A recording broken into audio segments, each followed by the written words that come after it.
Direto dos estúdios Geral Pod, um produto Geral Pod. Começa agora o Poder do Rio. Sem censura, sem filtro, democrático. Opinião, você sabe, aqui, sem medo. Onde a sua voz encontra o poder. Aqui todos os lados falam. E o nosso microfone hoje está aberto para um parlamentar do município do Rio de Janeiro, que se destaca para a sua atuação corajosa e determinada.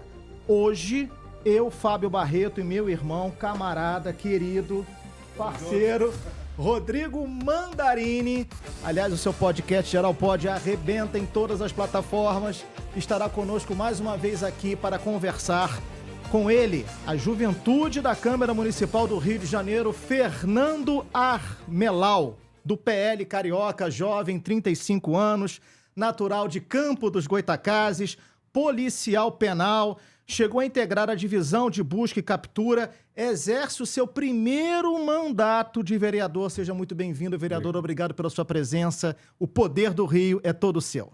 Obrigado, Fábio, obrigado, Rodrigo. Eu que agradeço o convite.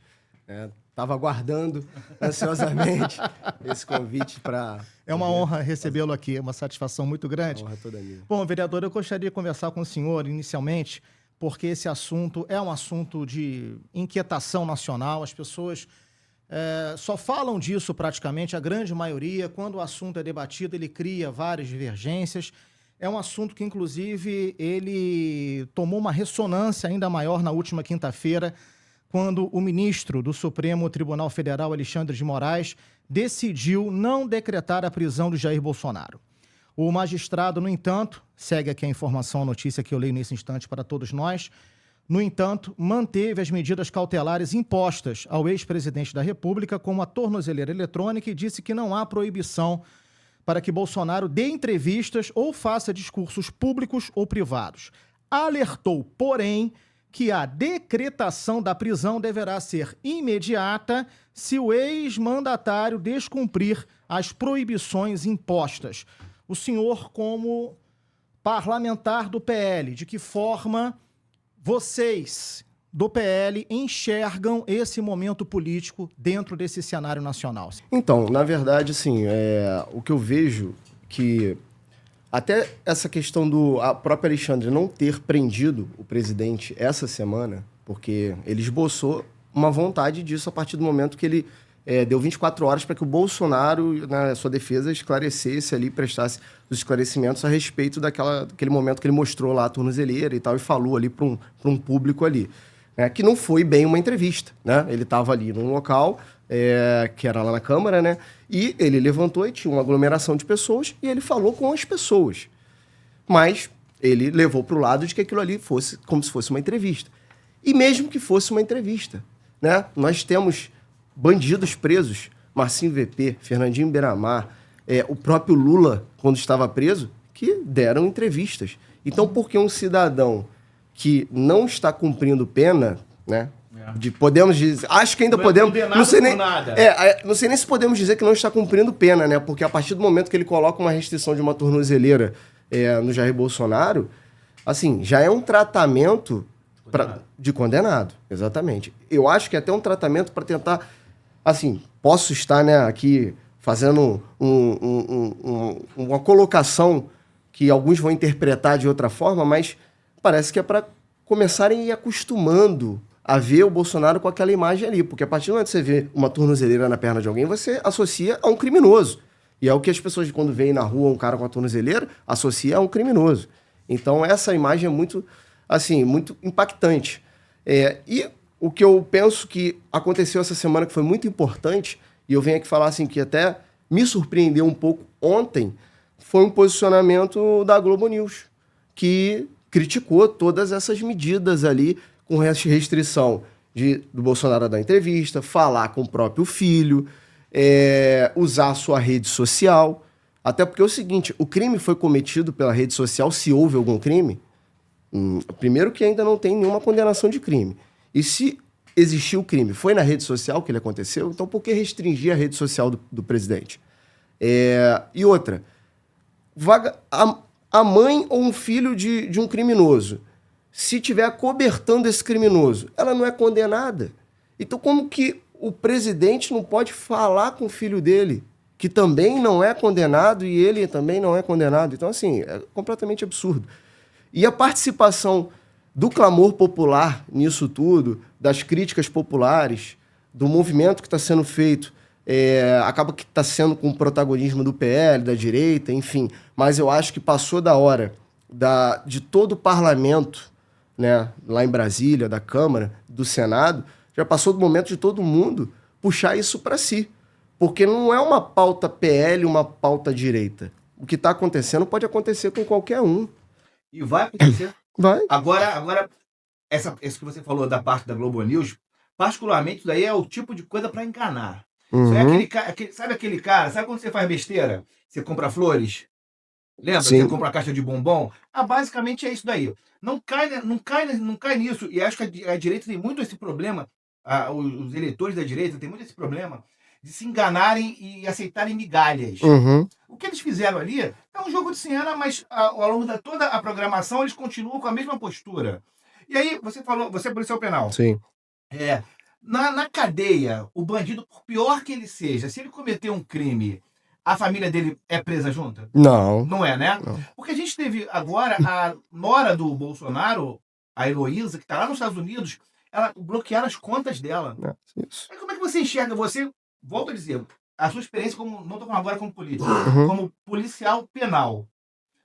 Aqui você atribui, você já viu isso na sua vida, que a família de um condenado por um crime hediondo não sofre nenhuma retaliação.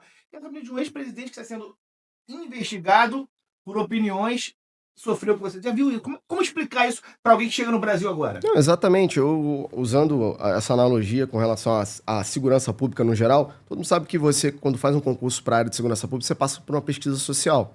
E na pesquisa social, por exemplo, se o seu pai foi preso, cometeu um crime, mas você não tem um histórico, você não tem uma ficha com nenhum apontamento criminal, você não pode ser excluído de um certame.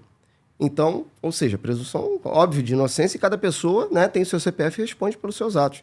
Então, não está tendo nem individualização, né, não digo nem da pena, mas da conduta. Né? Ou seja, todo mundo está pagando, teoricamente, por uma conduta de um, né, que nem foi condenado.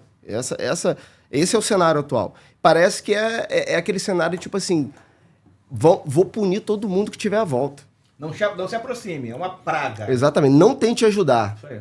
É mais ou menos isso, para afastar. É aquela coisa de tornar o cara tóxico. A todo mundo que está em volta dele, achar que, pô, não, cara, não vou nem ligar pro Bolsonaro, não vou nem tentar fazer nada, porque senão daqui a pouco estão me pegando também. Pô, isso é absurdo. Bom, eu quero deixar muito bem claro aqui que esse programa, ele é absolutamente, mais uma vez eu repito essa palavra, democrático.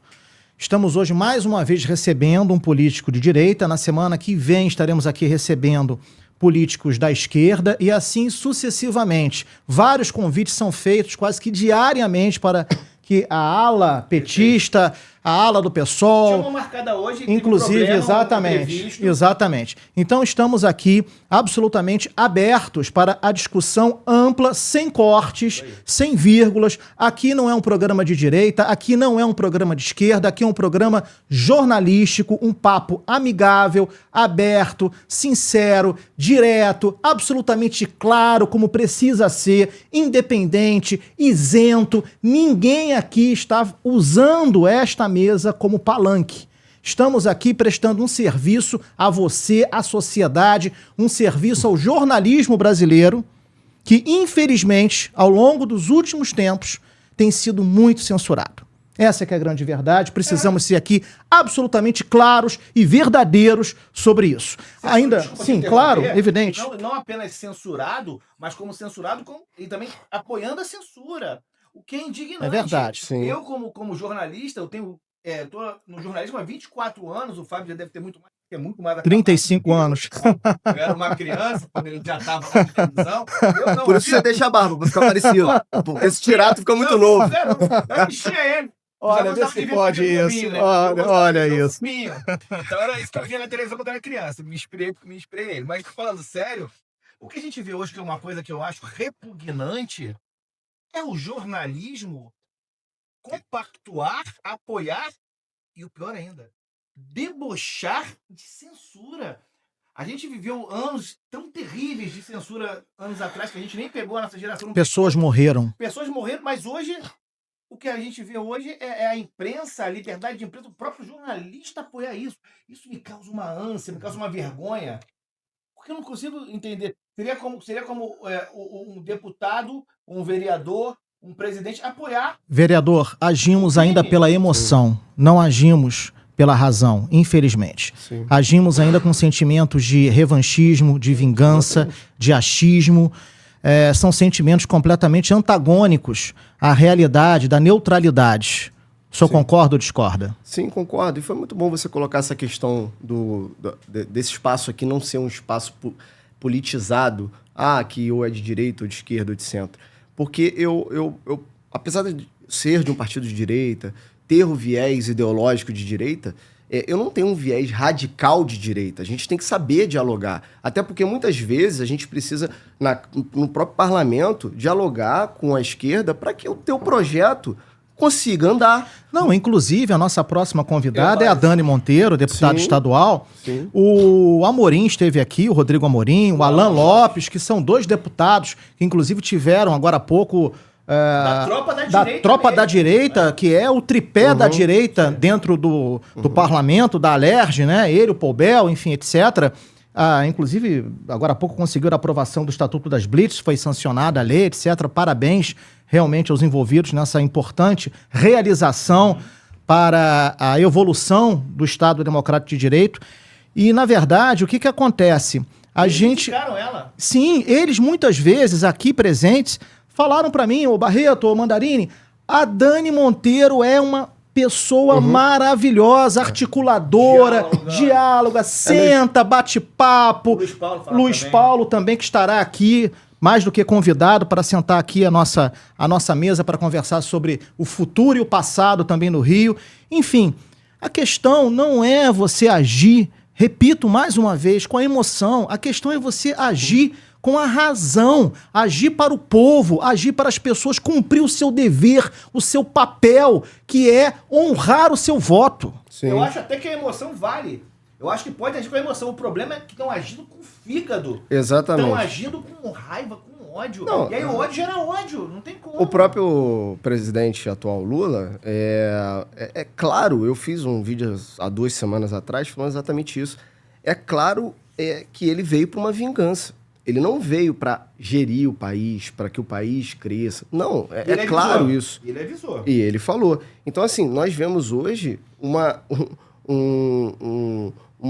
uma estratégia do Executivo Nacional simplesmente de se vingar. E ponto. Então, assim, você vê, a gente hoje fala muito a questão de que alguns querem criar essa narrativa de que o Trump está sancionando o Brasil por conta do Bolsonaro.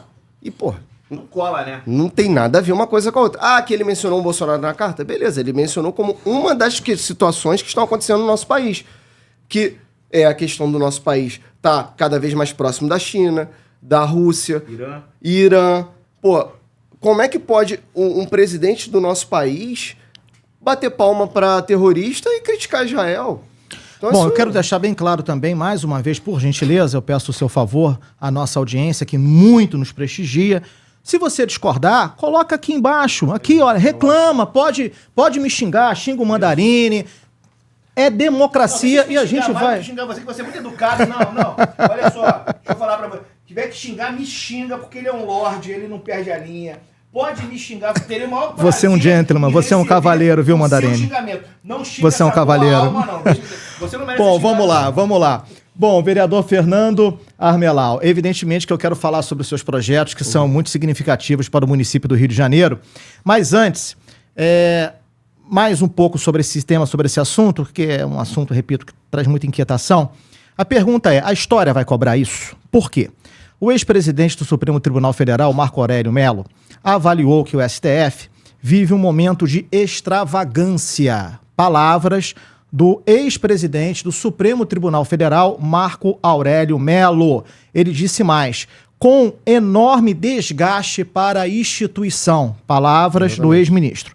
Para ele, as decisões do ministro Alexandre de Moraes são incompreensíveis ao Estado democrático de direito. Marco Aurélio considera que as instituições sobre Jair Bolsonaro, ou seja, a investigação sobre Jair Bolsonaro, já começaram essas investigações, ou essa investigação já começou de maneira errada e não deveria estar na Suprema Corte. Ele fez uma consideração, ele fez um adendo. Ele lembrou que, por exemplo, quando era ex-presidente, Lula respondeu em primeira instância. Vamos adiante nessa história. Vamos falar de uma pessoa também muito polêmica dentro do cenário social, que é o pastor Silas Malafaia.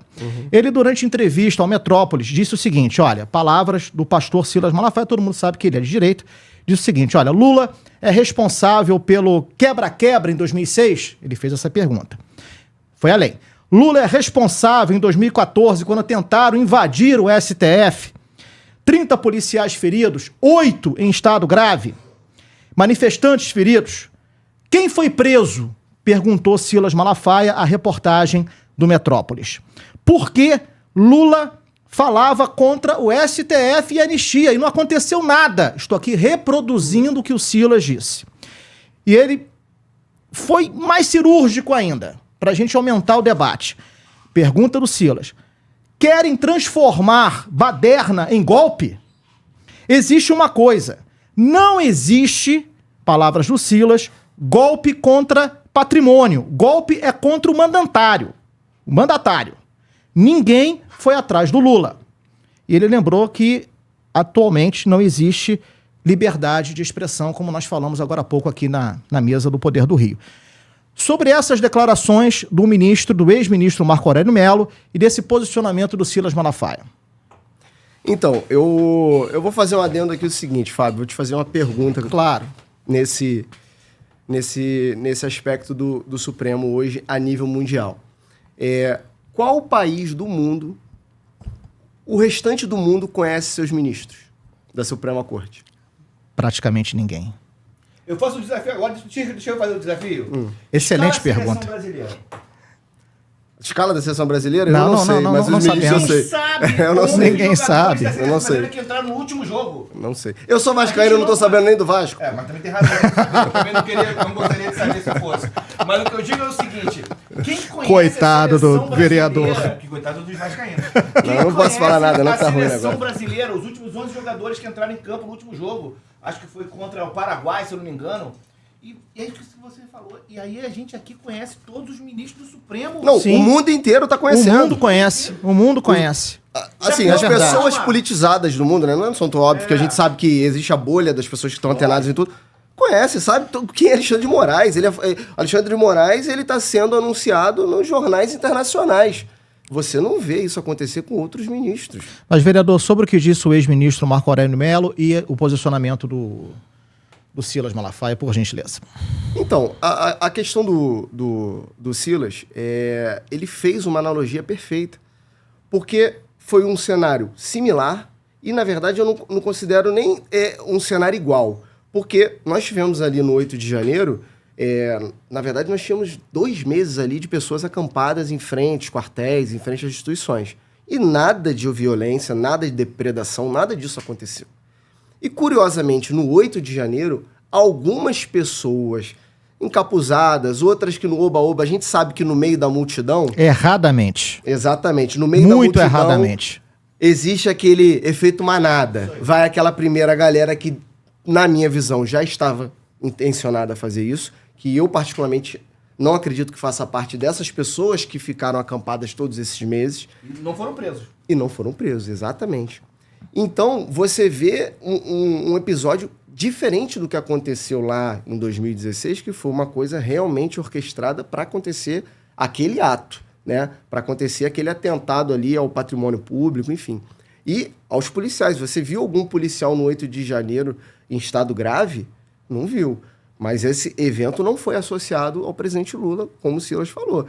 E no 8 de janeiro... está sendo associado ao presidente Bolsonaro. Associado não, estão falando que ele mandou. Na verdade, ele é o mandante, né, do 8 de janeiro. Ele é o mandante. Exatamente. Sendo que ele, uma semana antes, se eu não me engano, ele falou para as pessoas, né, retornarem para suas casas, e a nível nacional. E até pela sua rede social, né? Que hoje querem tirar dele. Ao contrário, ele usou a rede social para tentar apaziguar. E quando ele diz que quer transformar a baderna em golpe? Transformar a baderna em golpe? É exatamente, porque você... Vamos lá. Você mencionou perfeitamente a colocação do Silas. Golpe contra o quê? Contra o patrimônio público? Isso não é golpe. Sem arma. E ele exatamente. Você vai tomar golpe... um país com bandeira do Brasil na mão? Com batom? Com batom, teve o do algodão doce. O pipoqueiro. Porra, isso não tem cabimento. O golpe é contra o mandatário, segundo o Silas Malafaia. Exatamente. Segundo a Constituição.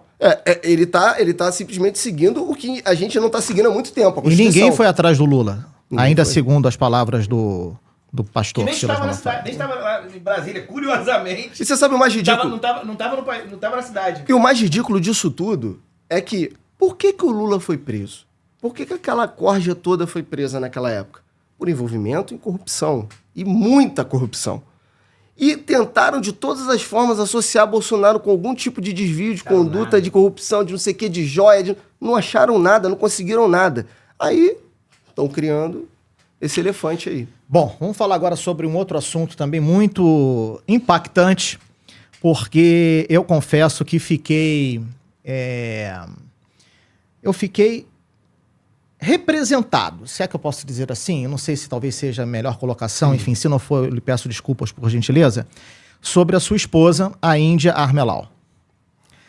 Ela realmente viralizou, mas não só deputada estadual, também, o Fernando Armelau é vereador pelo PL, ela é deputada estadual pelo PL, ele é marido da Índia, e a Índia viralizou nacionalmente quando ela vai a plenário e simplesmente mostra uma frase para a câmera, dizendo o seguinte, com os seguintes dizeres, olha aqui, tomar celular da mão da vítima não caracteriza roubo, decide ministro do STJ, ou seja, tomar celular na mão grande, sem faca, sem arma, não configura crime de roubo. Conduta simples, ministro Antônio Palheiro. É isso? Exatamente. Exatamente. Ou seja, a deputada Índia Armelau, ela foi a plenário, levantou uma folha dessa de ofício, né, com a decisão do ministro.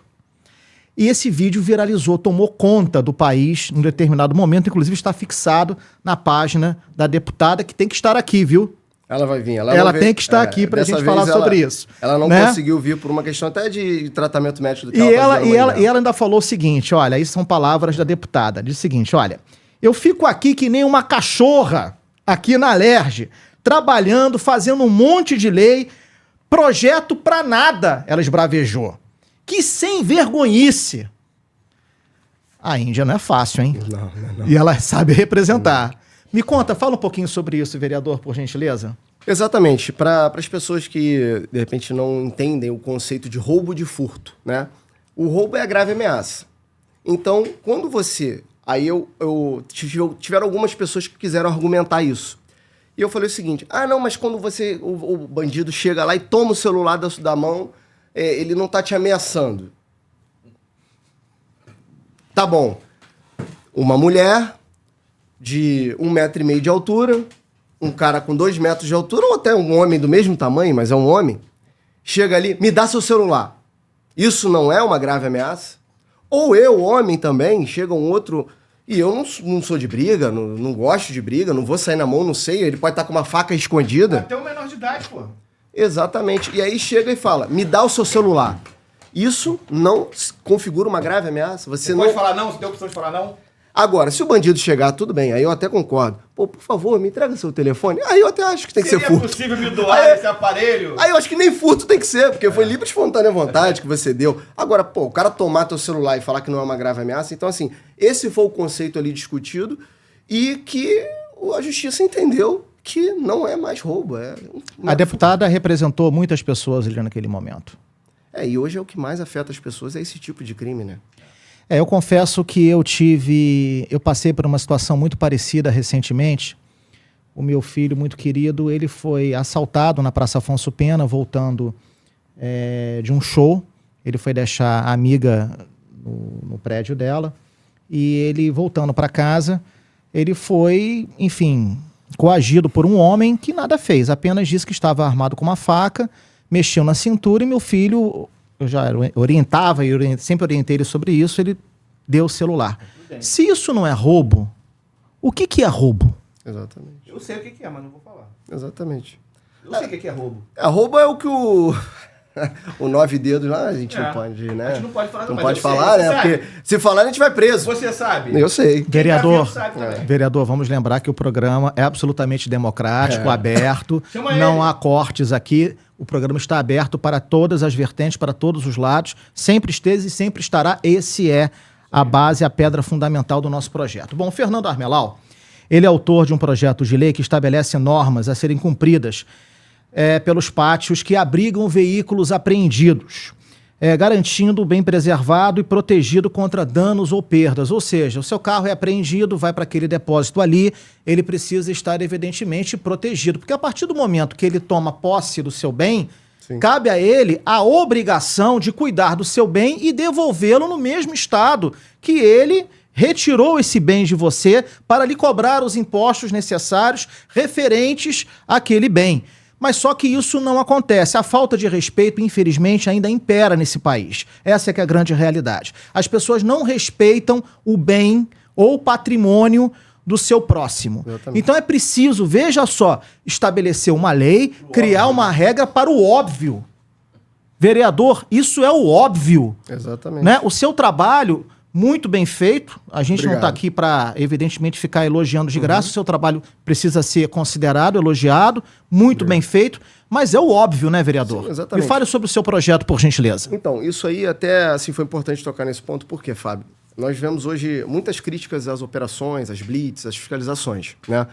Óbvio que a gente exatamente isso tudo, essas críticas acontecem porque existem falhas no sistema.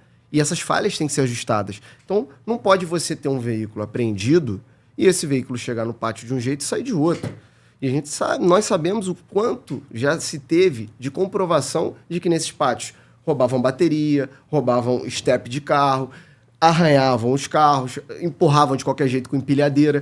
E com esse projeto, esses pátios eles têm que ter sistema de monitoramento e tem que ter um checklist bem feito quando o veículo entrar, com imagem, com foto. Só que nunca teve. Nunca teve. E aí, assim, qual é a solução que começam a tentar fazer? Acabar com o pátio e acabar com a fiscalização. Não é por aí. Até porque é o seguinte, muitas pessoas vão querer isso, porque assim, se eu pensar no populismo, vamos acabar. Porque a maior parte das pessoas que... a gente sabe que a maior parte anda errado, a gente tem essa cultura de andar errado, e eu falo o seguinte, porra, não vem reclamar que o polícia te tomou R$50 na blitz, não, porque se ele tomou, porque estava errado. E o brasileiro só anda errado porque ele sabe que se ele perder 50, ele sai. Alguém anda bêbado hoje e passa na lei seca? Não, porque sabe que ali, meu irmão, já era. Então você tem que ter uma fiscalização bem feita, até porque é o seguinte, você não quer você com o seu veículo que você paga IPVA, faz a manutenção direitinho, paga seguro, que um cara venha com um carro todo irregular, dê uma porrada no teu carro, o cara não tem seguro, não tem nada, e o prejuízo é teu. E aí o cara ainda olha pra tua cara e fala, cada um com o seu prejuízo. Então, assim, nós precisamos fiscalizar sim, não pode acabar a fiscalização. Mas ela tem que ser feita com qualidade e respeito, com o patrimônio do cidadão. Então, a minha visão aí é o quê? A gente tem que estruturar, não tem que acabar com o pátio. Havia furto dentro dos pátios?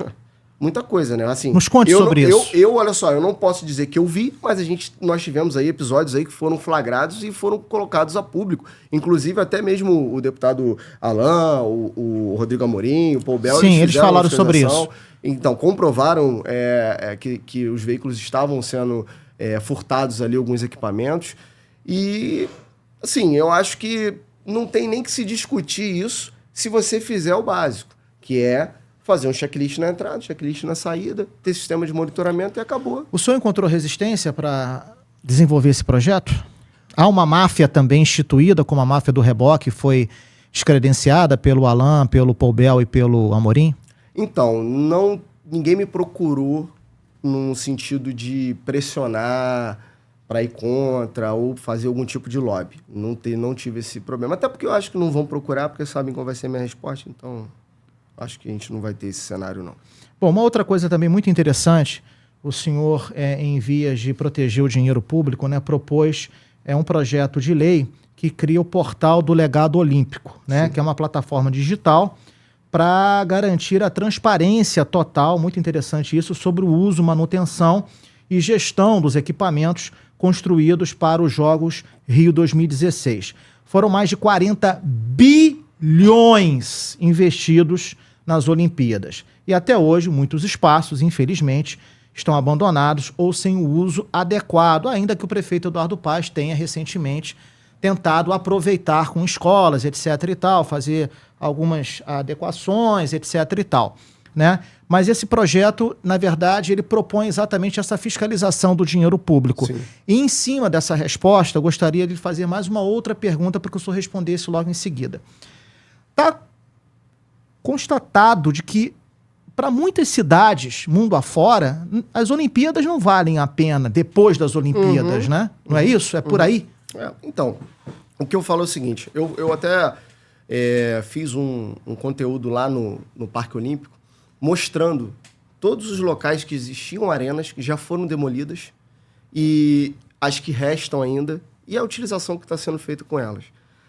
Eu acho que assim, a gente, sabe, fica sempre nadando e morrendo na praia. A gente não evolui. A gente cria uma estrutura, recebe dinheiro, gasta dinheiro, cria todo uma estrutura olímpica que não existia no país, passa a Olimpíada, começa-se aquilo ali a ficar abandonado, a degradar e desmontar. Vai deteriorando, vai deteriorando, vai deteriorando. Por que não existiu um projeto, ao invés do projeto de ser, não, tinha já previsto que essa arena seriam desmontadas para construir uma escola, para construir um terminal rodoviário? Pelo amor de Deus, como é que vai compensar você construir e depois você destruir para construir em outro lugar? Mas aquilo que eu lhe falei anteriormente, muitas cidades, infelizmente, reclamam exatamente dessa questão. A Grécia, não foi isso? Atenas? Não teve? Atenas teve esse problema também de vários equipamentos que ficaram ociosos. Sim. Depois das Olimpíadas. Então, é dispendioso isso. Só que a gente tem que pensar o seguinte, o problema é que o gestor olha para aquilo e só vê a despesa. Ele não vê o resultado do investimento naquilo ali. Porra, o resultado que o esporte traz para a sociedade, a gente está falando em todos os aspectos, principalmente de segurança. Quantos jovens que são salvos pelo esporte? Você vai aí nas comunidades, quantos jovens não saem da comunidade porque virou lutador de jiu-jitsu, porque virou atleta, porque virou jogador de futebol? O esporte, ele salva e ele ajuda a disciplinar essas pessoas. A minha esposa, a deputada Índia Armelá, ela foi atleta de natação a vida inteira. Muitas pessoas não sabem disso, ela foi atleta mesmo. Até os 23 anos ela nadou profissionalmente, a faculdade foi paga pelo clube, ela fez faculdade, o Santos pagava a faculdade dela na época, ela morava em Santos, ela já nadou pelo Vasco.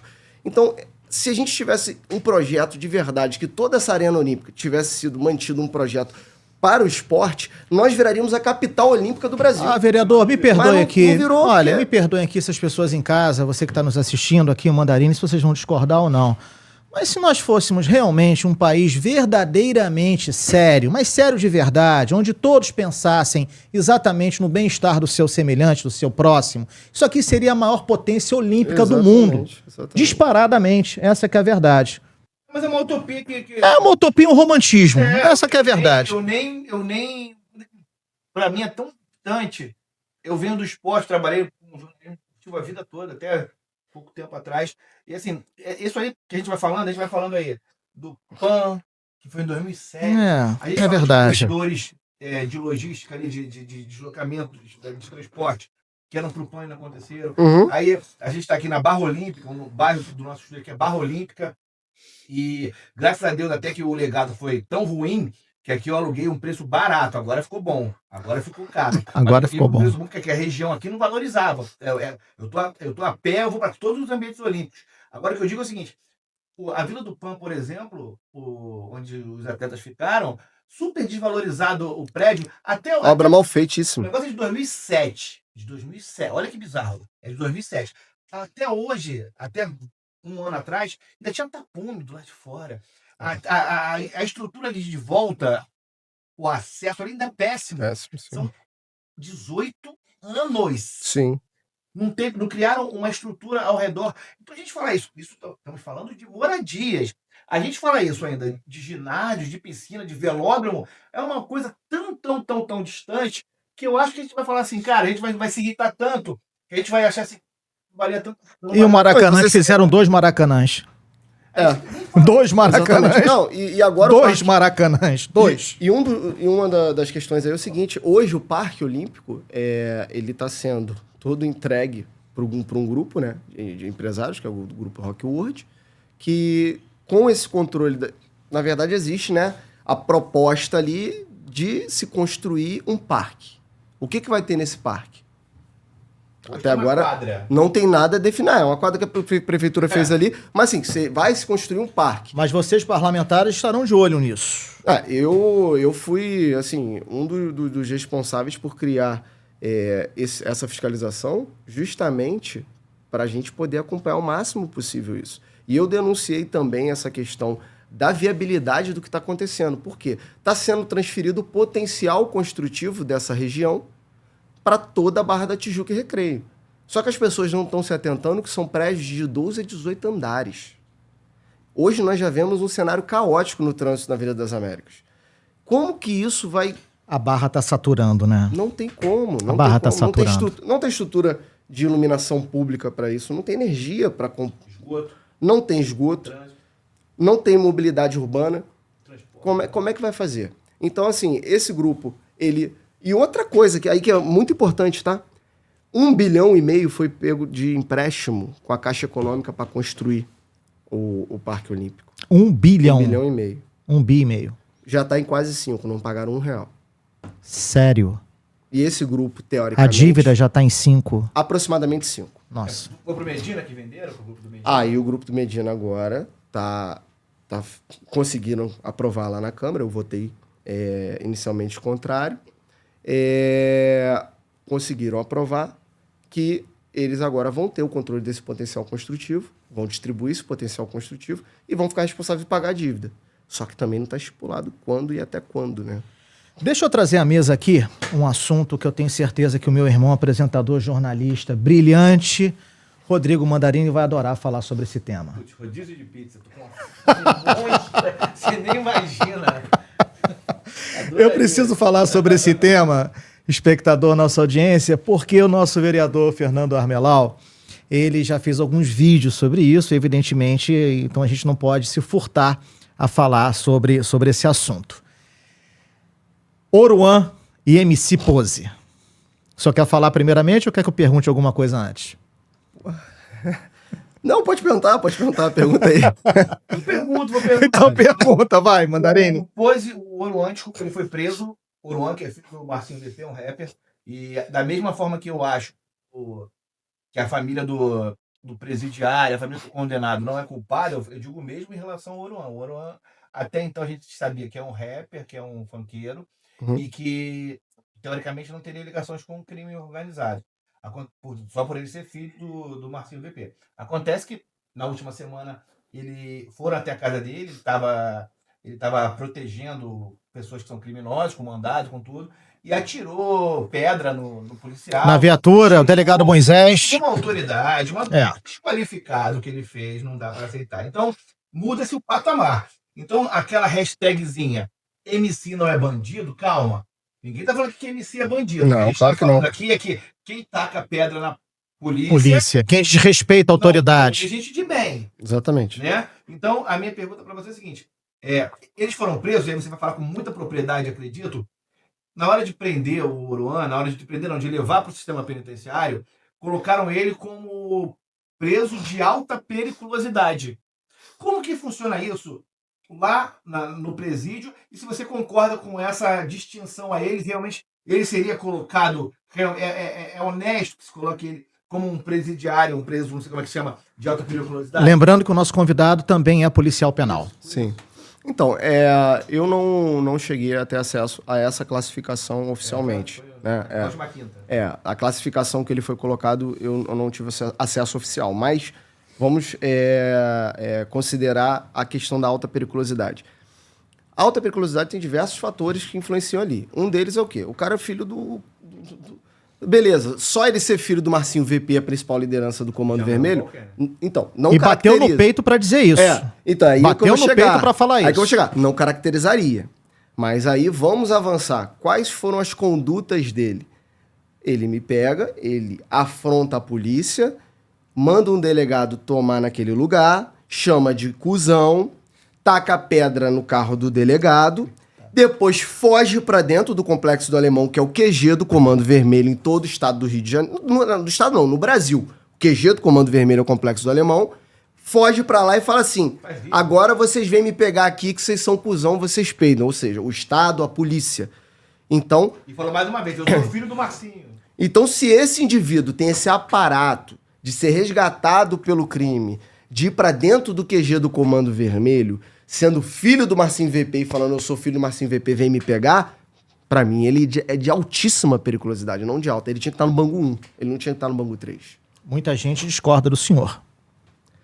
Mas são pessoas que, né, infelizmente, não estão ainda vivendo aquele mundo que não é o mundo real. Porque eu queria perguntar a essas mesmas pessoas o seguinte, se elas me... Saísse uma matéria amanhã que a polícia bateu na minha casa e tinha... Na sua casa?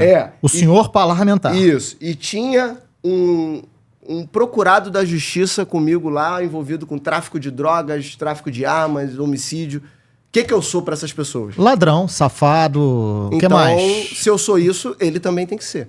Agora, a gente está falando aqui também para não criminalizar... marginalizar, né, Mandarino? Criminalizar todo mundo que tem relações. Sim. Mas assim, hoje, se vocês forem fazer, o vereador cuida da cidade, né? Sim. São os olhos de nós eleitores. É o fiscalizador, né? Da cidade. É o que não é a função da prefeitura e nem dos vereadores a segurança pública. Muito embora existe algumas coisas que a segurança pública precisa do trabalho de um vereador. É verdade. Hoje, com o seu mandato, com a sua imunidade, com os seus votos, se a gente quiser agora fiscalizar um problema que tem lá no Complexo da Maré, a gente consegue ir? Discordo de quase tudo que você falou. Então vamos.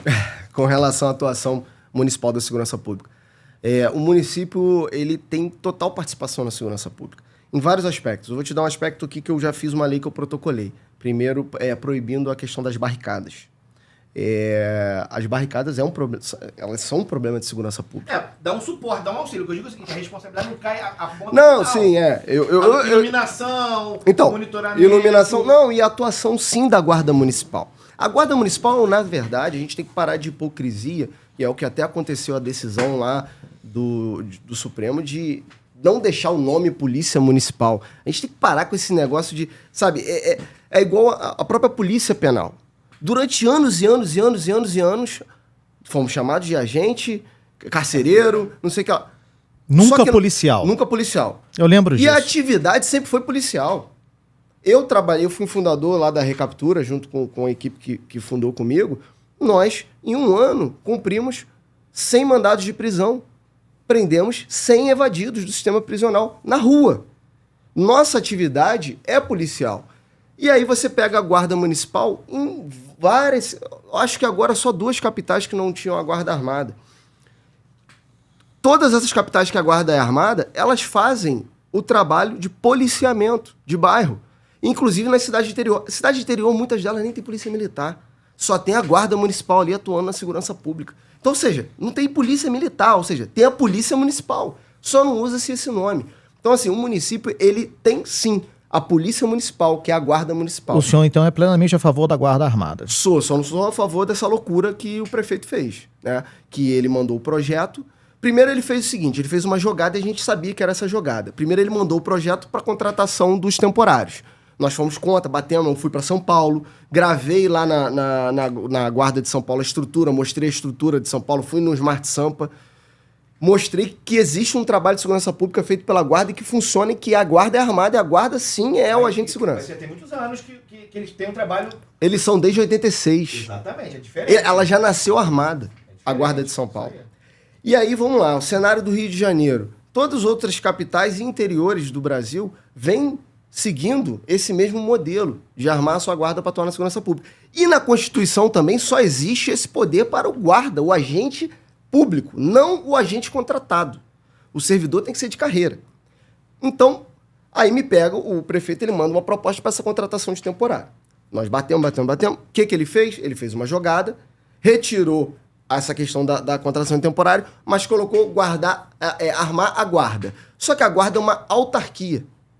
Então nós sabíamos que quando ele armasse a guarda, qualquer um contratado pela guarda, ele poderia distorcer essa guarda. Ah, é guarda. O cara está contratado pela guarda. Mas, segundo a nossa Constituição, tem que ser o agente, guarda municipal de carreira.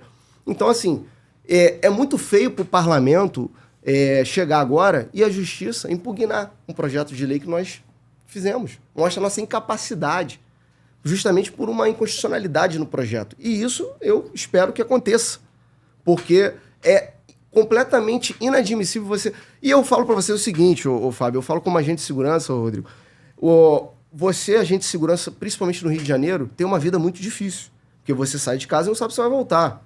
Você vive numa cidade conflagrada.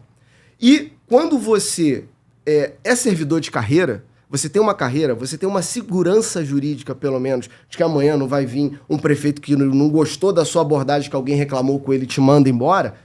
Você, se não tiver essa segurança, você não vai se expor a riscos.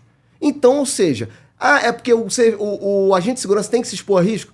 Infelizmente tem. Para que seja feita a segurança pública, tem. Infelizmente é isso. Então, se esse cara não vai se colocar em risco, esse cara não tem condições de atuar na segurança pública, porque ele vai fazer o quê? Vai, olhar para o lado e, meu irmão, vai fingir que não tá vendo. E vai levar o dinheirinho dele para casa e sustentar a família. E não está errado. Ele não está errado. O que está errado é o modelo que está sendo criado. Mas vamos ser pragmáticos. A Guarda Municipal, eu não sei nos outros lugares, em São Paulo eu conheço, já morei em São Paulo uma época, a Guarda Municipal tem um razoável respeito da população. Uhum. No Rio de Janeiro... Não tem. Não. Razoável.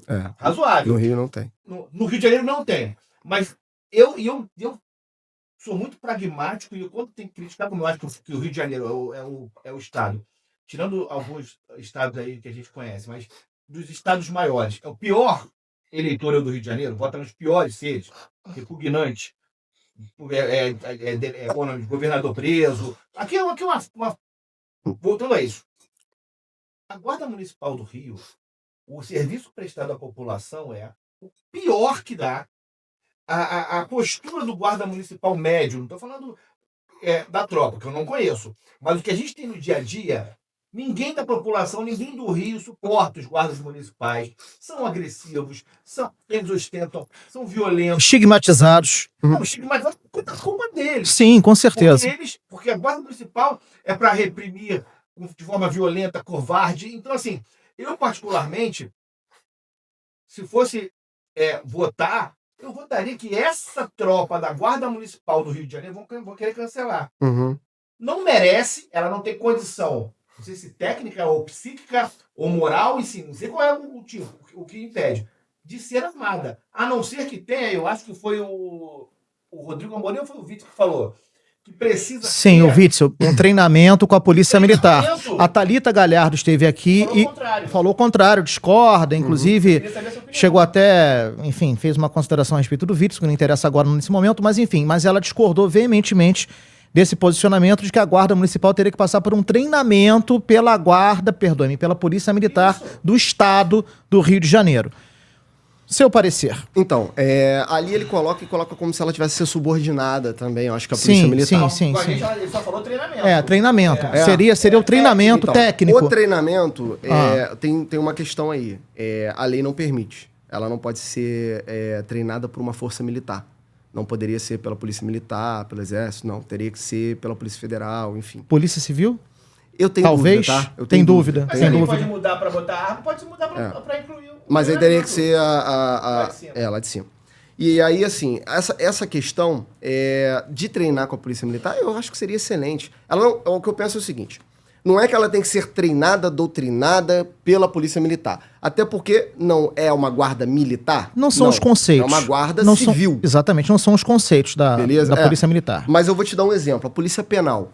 Toda a Polícia Penal ela foi forjada muitos anos com cursos de intercâmbio com a Polícia Militar, com a Polícia Civil, com outra força de segurança. O meu curso, eu fiz um curso de Operações Especiais na Polícia Penal, que é o curso do JIT, que é como se fosse um curso do BOP, um curso da CORE, é um curso de Operações Especiais. Você tem toda aquela grade de Operações Especiais. No curso, a gente faz intercâmbio em várias forças. Eu fui pro BOP, fui pra Core, fui pro Toneleiro, que é lá no comando dos anfíbios, nos fuzileiros, uns 4 quartéis do bombeiro, aquele de montanha, do alto, fui pro GBS, que é o montanha, aquele salvamento em altura, fui pro GEMAR. Você faz intercâmbio de diversas instruções com os especialistas daquela área. Então, quem é o especialista em patrulhamento urbano? É a Polícia Civil? Não. É a Polícia Penal? Não. É a Polícia Militar. Verdade. Então você faz um intercâmbio daquelas... Você não precisa que a Polícia Militar ensine o agente da guarda a atirar. Aí qualquer um que sabe, tem qualificação para atirar, ensina. O policial federal, o policial civil, o policial penal. Qualquer um pode ensinar. Agora, o patrulhamento ostensivo é a Polícia Militar o especialista. Então a gente tem que buscar o especialista naquilo. Então, assim, tem que parar com esse negócio que o pessoal quer muito... E quer aquela coisa de... Às vezes o cara não gosta de um ou gosta mais do outro. Não, a gente tem que procurar então, o as melhor. pessoas estariam, talvez, burocratizando esse processo? Sim, e começa a se gerar, às vezes, um puxa a sardinha pra cá, um puxa a sardinha pra lá. E agora, Rodrigo, só falando a questão da tropa, que você mencionou aqui com relação à questão do guarda em si, de como ele é visto e tal. Todas essas categorias que foram forjadas de uma forma... e depois vieram as mudanças com o tempo, essas mudanças são gradativas. Então, assim, essa galera tem que ser reciclada. Não são todos que vão poder, de imediato, fazer aquela atividade. Por isso a importância, por exemplo, se o prefeito ele quer contratar 4.000 agentes, ele quer contratar o que ele fala? CPOR. CPOR tem expertise de patrulhamento? Não, também não tem, pô. Ah, não tô criticando. Não, os caras são outra finalidade. Então... se ele quer contratar, por que não abre concurso? Você abre um concurso, vão vir pessoas de sangue novo, você vai moldar para fazer aquele trabalho. E a galera que está na guarda, você vai pegar os melhores ali, os mais aptos, porque eu te falo o seguinte, na Polícia Penal tem um monte de ex-guarda, na Polícia Militar tem um monte de ex-guarda, na Polícia Civil tem um monte de ex-guarda. Então, ex-guarda municipal não quer dizer que o cara é guarda municipal, que ele não pode virar um policial. Então, essa guarda ela tem que ser transformada em polícia, né, aos poucos, e fazendo a qualificação dos que podem ser qualificados. E valorizando a tropa e valorizando a instituição. Eu acho assim. Agora, faltou uma pergunta. Conseguimos ir lá na... Hoje um vereador consegue entrar no Complexo da Maré, de peitão aberto, igual a gente viu político por aí? Fala a verdade que eu vou contigo lá. Não, vai o Fábio. Tem vereador que consegue. Tem vereador que consegue? Quem consegue? Não vou Tá, quem não consegue? Tá bom. Os vereadores do PL conseguem lá? Você é policial. Sem ser policial. Sem... Do PL eu acho que ninguém. Ninguém consegue? Eu acho que ninguém, não. A não ser... Não tô nem falando fazer campanha, não. Você não pode ir lá resolver um problema como vereador, você não consegue. Não, então, aí... Vai entrar, assim, talvez um cenário de um vereador que, de repente, é daquela região, nasceu ali e tal, ele vai entrar pela população ali até entra. Criado no Maranhão, vereador criado no Maranhão. Não, eu nasci em Campos Goytacazes, vim pro Rio e entrei pra polícia. Eu não vou entrar no Complexo do Alemão se não for franqueada a entrada. Pra franquear eu tenho que dialogar com quem? Com quem? Vereador, o mais triste disso tudo aqui, eu acho que você que está em casa, você que está nos assistindo agora nesse momento, você há de concordar. Que nível lastimável nós chegamos. Que tristeza. Muita coisa. Isso aí. É muito triste. E sem perspectiva de melhora. Isso Pois é. O pior é isso. O Alan esteve aqui, o deputado estadual, e ele disse o seguinte, olha, não acreditem porque não vai melhorar. Podemos sim minimizar isso. Podemos diminuir as consequências, estancar um pouco esse sangue, enfim, cuidar um pouco desse tumor, mas solucionar o problema, o senhor também é dessa opinião? Acho que a gente não consegue solucionar o problema. Com a legislação... Não tem mais como. Então, com a legislação, sim. Se a gente tivesse um endurecimento de verdade da legislação, sim. Eu sempre menciono isso, que eu falo, cara, nós tínhamos que ter uma campanha para o seguinte, preso portando armamento de calibre restrito. O fuzil, aquele armamento que o tráfico, por exemplo, ele precisa desse armamento aqui no Rio para dominar um território. Se a gente endurecer essa pena por uma pena 30 anos na tranca, sem direito a nenhum tipo de benefício, sair com um terço, sair com um... Meu irmão, vagabundo não vai botar a mão no fuzil. Ou seja, então isso não vai acontecer, porque isso não vai acontecer. Esse é o problema. Se nós tivermos uma legislação para endurecer o que precisa endurecer, eu acredito numa solução. Exatamente isso que foi colocado, desculpe interrompê-lo, Mandarini, pela sua mulher, a sua esposa, a deputada estadual, a Índia Armelau, quando ela vai a plenário e mostra a decisão do Supremo Tribunal Federal, dizendo que não é roubo se o ladrão tomar de você na mão grande e não te mostrar uma arma, uma faca para roubar, para tomar o seu telefone celular. Um grande problema nisso hoje, né? o Fábio, é que nós estamos vendo recorrentemente a questão do cara ter 70 passagens, 60 passagens. Não, isso é um absurdo. O que isso é a passagem? Até para as pessoas que não sabem. É o cara que ele roubou teu celular ou furtou teu celular, foi pego pela polícia, foi conduzido à delegacia e foi feito o registro de ocorrência. Ele foi preso. Audiência de custódia. Audiência de custódia, ele sai. Por quê? Porque ele é réu primário. Ele não tem condenação. Então, aquela passagem na delegacia, até que ocorra o trânsito e julgado daquele crime que ele cometeu, ele é um réu primário. Então, se ele cometer 60 roubos num ano, não vai já não deu tempo ainda dele ser julgado e condenado, e então ele vai até matar um, até acontecer uma coisa pior.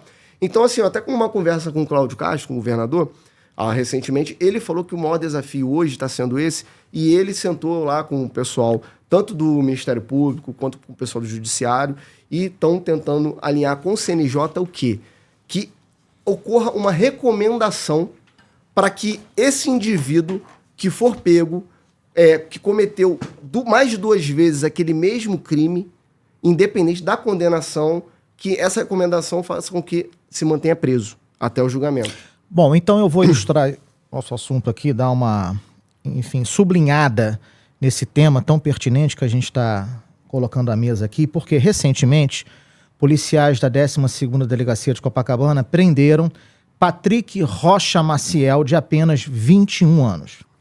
21 anos com impressionantes 86 passagens pela polícia por crimes como roubo, furto, tráfico de drogas.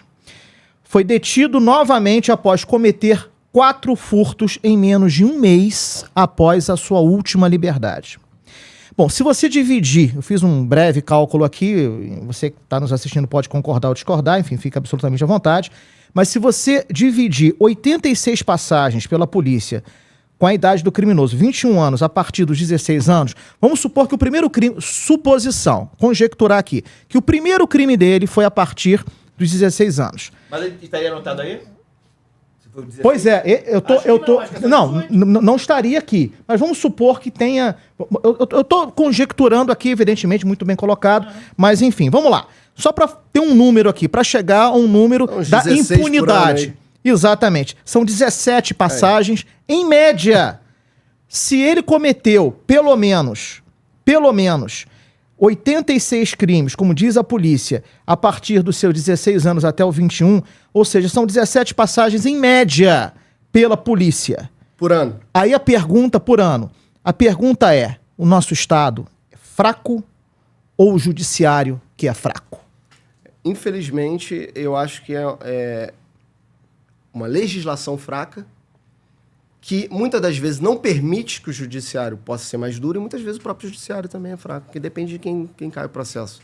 E a gente sabe que existe uma questão de cair na mão de determinados juízes e o processo ser abordado de uma forma e cair na mão de outro e ser abordado de outra forma.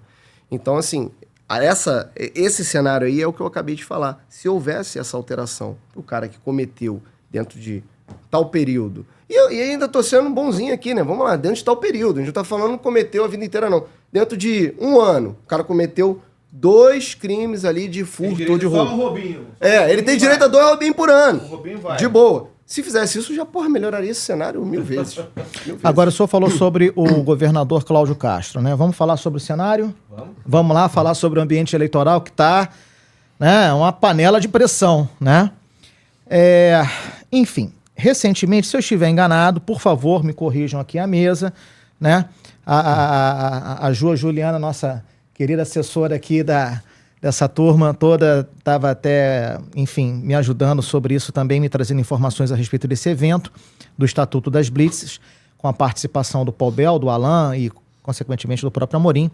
E eu li uma notícia, se eu estiver errado aqui, por favor, me corrija, de que o atual presidente da Alerj, né, virtual candidato ao governo do estado, Rodrigo Bacelar, não estava presente à cerimônia, né, de decretação do Estatuto das Blitzes.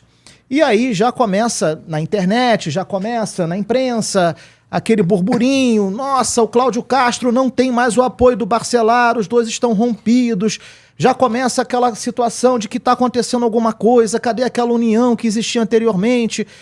Rachou-se essa situação depois que foi exonerado o Washington Reis. A minha pergunta é, vereador, o senhor como base do PL também dentro do município do Rio de Janeiro, a minha pergunta é, qual é a relação do Cláudio Castro com, nesse momento, o Rodrigo Bacelar, que é o candidato do PL para assumir o posto mais alto do Palácio Guanabara? Como é que está essa situação nesse momento?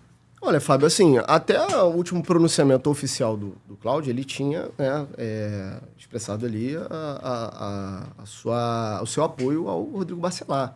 Essa questão do Rodrigo Bacelar, do presidente, não estar nesse evento da questão do Estatuto das Blitz, tem que ver, não sei nem se o Rodrigo Bacelar estava no Rio, entendeu? Sim. A gente está no recesso parlamentar. Então, hoje também existe todo esse cenário muito antecipado da eleição do ano que vem. Não, e aconteceu uma coisa recentemente, eu até liguei para a Ju. Saiu uma matéria falando que ele não era mais candidato. Isso que eu ia falar agora. Entendeu? Eu liguei para a Ju, hoje é quarta-feira, estamos gravando o programa na quarta-feira, mas só que para você, espectador, é segunda-feira, quinta-feira, exatamente, para você, espectador, é 28, né? 28, segunda-feira, não é isso? Exatamente. Ontem, eu passei uma mensagem para Ju, o Bacelar desistiu. Aí ela para mim, não, é fake news. Eu falei, mas como? Existem vários posts, e inclusive, teoricamente, né, fontes, entre aspas, seguras, dando conta de que o Bacelar teria desistido. Ou seja, é para tirar a estabilidade, é para tirar realmente essa condução, é para enfraquecer, é o que é? Eu estava até conversando isso com um amigo, a gente, né, pontuou essa questão do quê?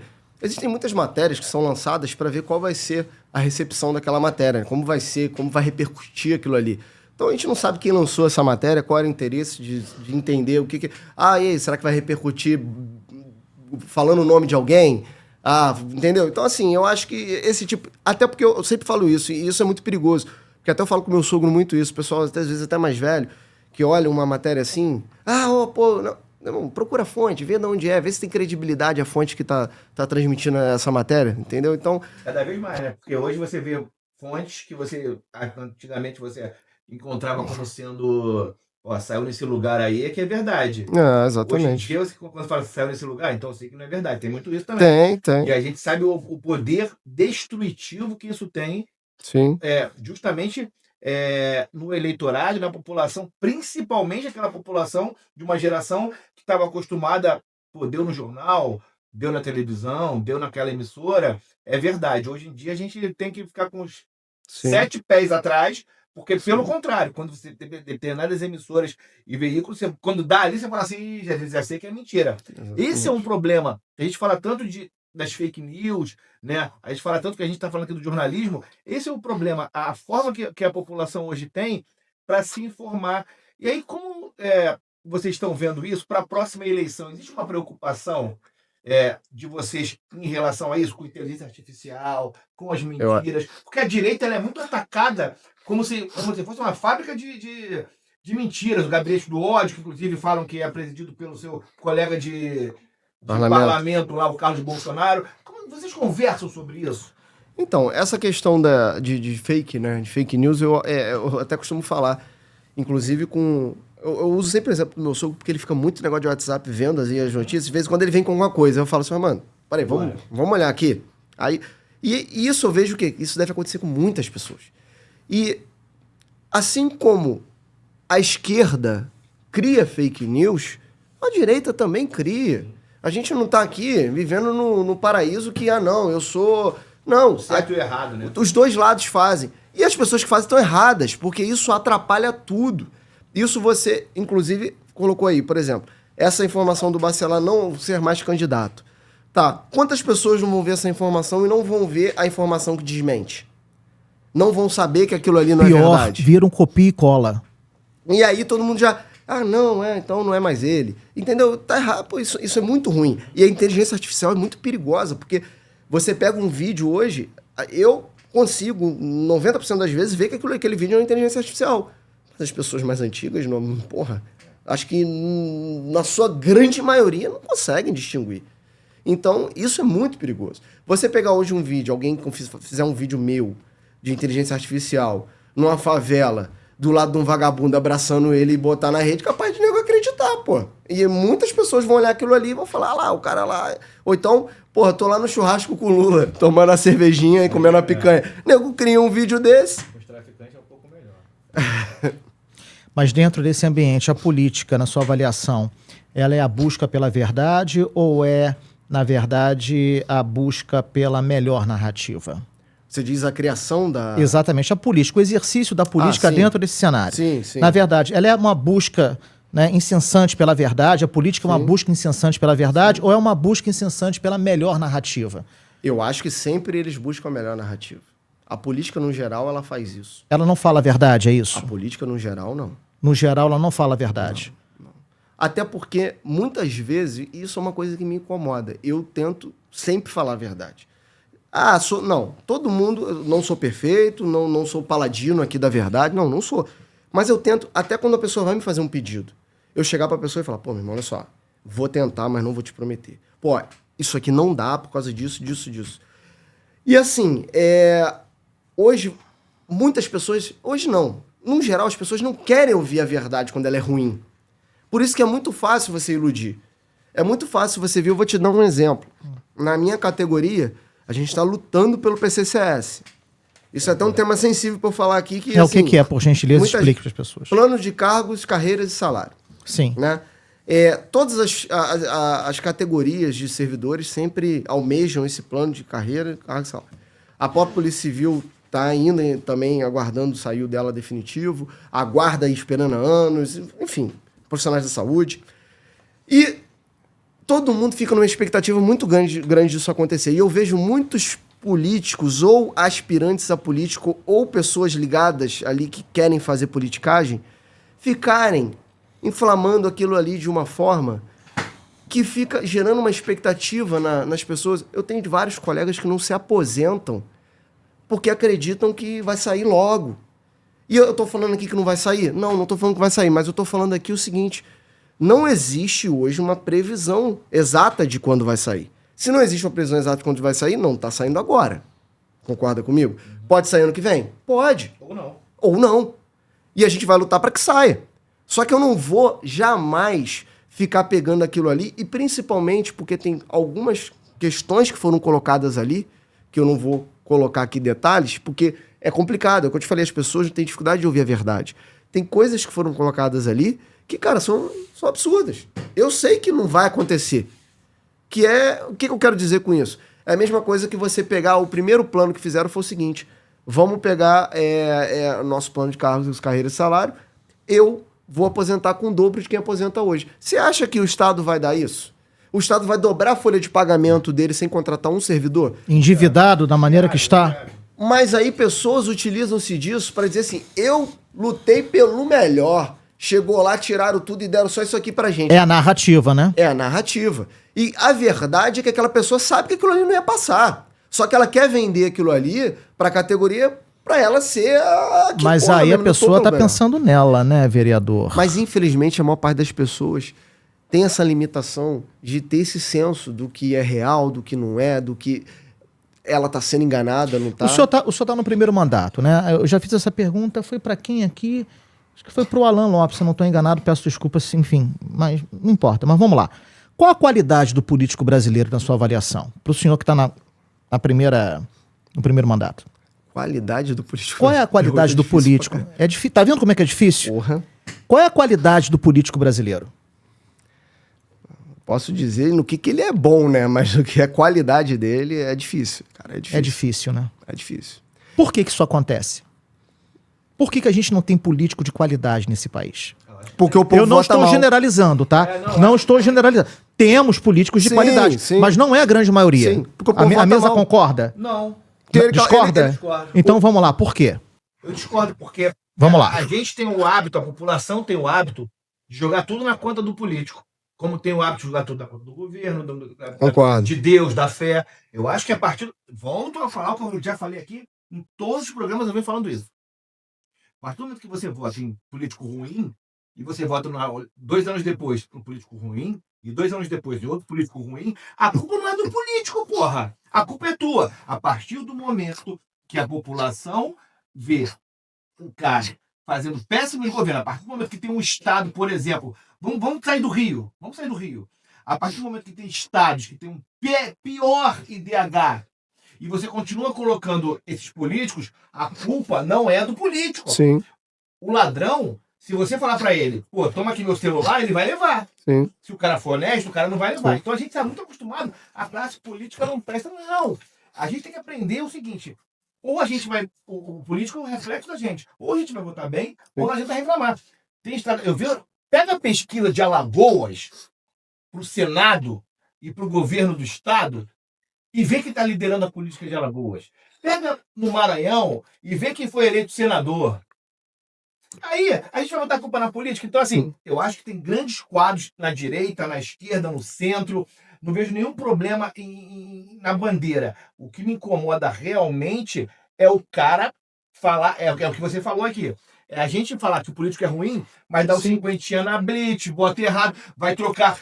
No meu bairro, eu sou de um lugar, quem me conhece sabe, a família do bairro que eu sou criado tá lá há 60 anos.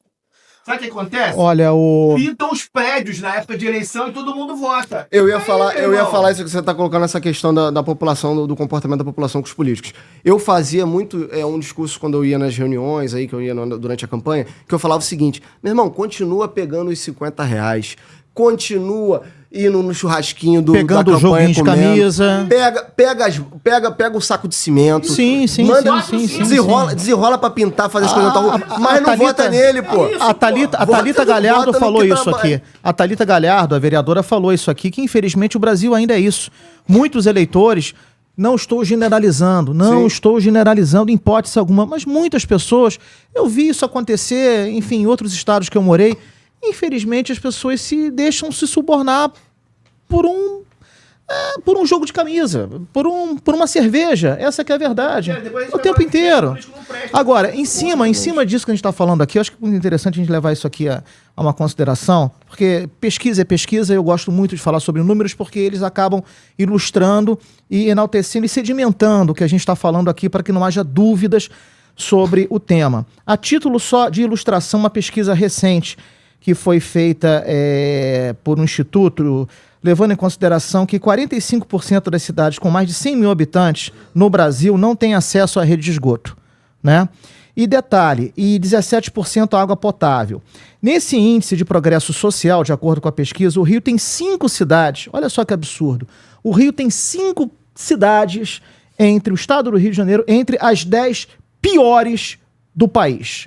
Duque de Caxias, Belfor Roxo, São Gonçalo, Nova Iguaçu e a sua Campos dos Goytacazes. Ou seja, o que me parece, como num todo, é que a luta sempre foi pelo poder. A luta nunca foi pelo povo. A luta nunca foi pelas pessoas. Mas então, são cidades com mais de 100 mil habitantes. Né? Cidades que têm problemas de índice de desenvolvimento social. O Rio tem inacreditáveis 5 cidades entre as 10 piores do país. Isso é uma pesquisa, exatamente. Ou seja, isso é uma pesquisa que foi feita recentemente, levando em consideração... Aí tem um dado legal, bacana, que Niterói está entre as melhores do país. Né? A vizinha de São Gonçalo... O pessoal de Niterói já é insuportável, vai ficar mais insuportável ainda, né? Mas enfim, vereador, eu estou lendo essa pesquisa aqui para a gente entender que, na realidade, olha, há quantos anos estamos dando voltas para não chegar... A gente não consegue sair do mesmo lugar.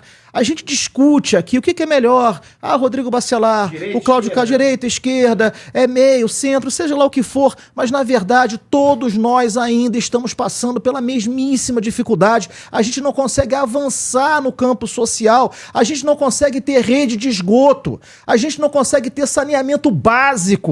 A gente não consegue ter o mínimo necessário, vereador. Sim, isso é lamentável, cara. E assim...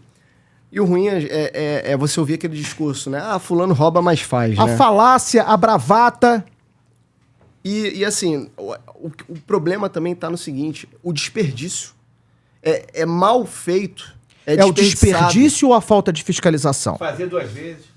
Olha, eu acho que é tudo junto. Por quê? O cara faz um contrato, uma licitação, aquela licitação, muitas vezes, já tem algum alinhamento com alguém, e aí executa o serviço, depois você não pode ir lá reclamar do serviço, porque você, né, sabe como é que funcionou por trás daquele serviço. Então, assim, isso é uma coisa atrás da outra, é uma coisa concomitante com a outra. Deixa eu só falar aqui que essa pesquisa é um estudo do Instituto Trata Brasil, mostrando que, inclusive, a favela do Lixão, em Duque de Caxias, não tem rede de esgoto.